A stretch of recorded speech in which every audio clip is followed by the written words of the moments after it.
हदी हदी उठो, लेट हो रहे बेटा, जल्दी जल्दी करो। हादी साहब जनाब सब तो पहला वाशरूम के शावर लैन दे। हादी साहब जी ब्रश कर रहे हैं, जल्दी करो हादी, जल्दी लेट हो जाना है। जल्दी कर लो, जल्दी कर लो, गाड़ी का टाइम बिल्कुल थोड़ा रह गया। लोशन वगैरह लगा लो, जल्दी करो। हादी साहब जनाब ये तैयार होना, गाड़ी बिल्कुल करीब रह गई, पहुंचने वाली है। देख सकते हो जी सैरी का टाइम है। अस्सलाम वालेकुम जी, की हाल चाल है? ठीक हो? अलहमदुलिल्लाह असीं भी ठीक हाँ।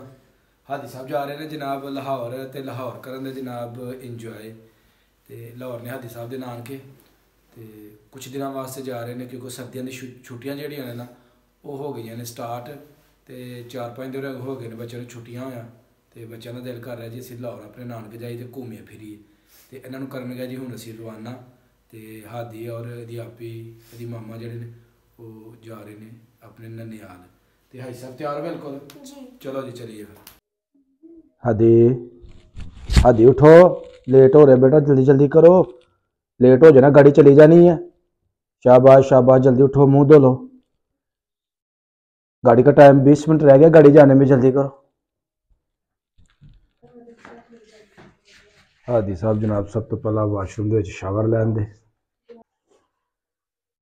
हादी साहब जी ब्रश कर रहे हैं, जल्दी करो हादी, जल्दी लेट हो जाना है।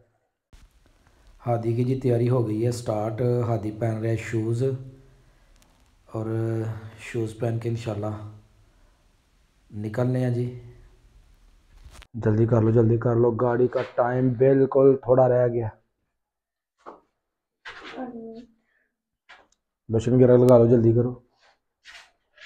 हादी साहब जनाब ये तैयार होना, गाड़ी बिल्कुल करीब रह गई, पहुंचने वाली है। तकरीबन 10 मिनट रह गए ने गाड़ी आने विच। जैकेट बंद करो, लोशन लगा लो।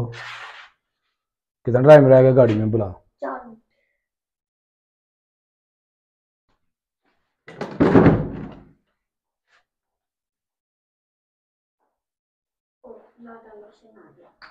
कोई बात नहीं, कम कर लो।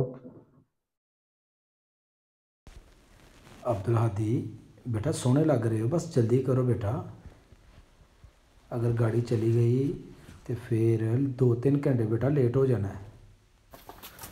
देख सकते हो जी सैरी का टाइम है, और धुंध जी किस कदर है,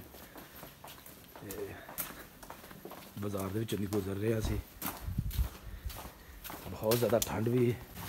अब्दुल हादी बैठ गया जी गड्डी दे विच, क्योंकि सैरी का टाइम है, इस वे जरा गड्डी च अंधेरा है। बच्चों नूं जी गड्डी ते सवार करन तो बाद असी आ गए हाँ अपने घर के अंदर, ते बच्चे रवाना हो गए ने लाहौर की तरफ। अल्लाह ताला बाखैर आफियत उन्होंने अपनी मंजिल तक पहुँचाए, तो खैर दे नाल घरों गए ने, तो खैर दे नाल ही वापस आन। तो इन्होंने लफ्ज़ों के नाल जी मेरी वीडियो अज की हो गई है मुकम्मल। अगर मेरी वीडियो लगी अच्छी तो मेरी वीडियो ने एक लाइक कर देना, तो जोड़े दोस्त मेरे चैनल के नए ने वो जल्दी जल्दी मेरे चैनल सबसक्राइब कर दो, ताकि आने वाली वीडियो का नोटिफिकेशन तुम्हें बर वक्त मिलता रहे।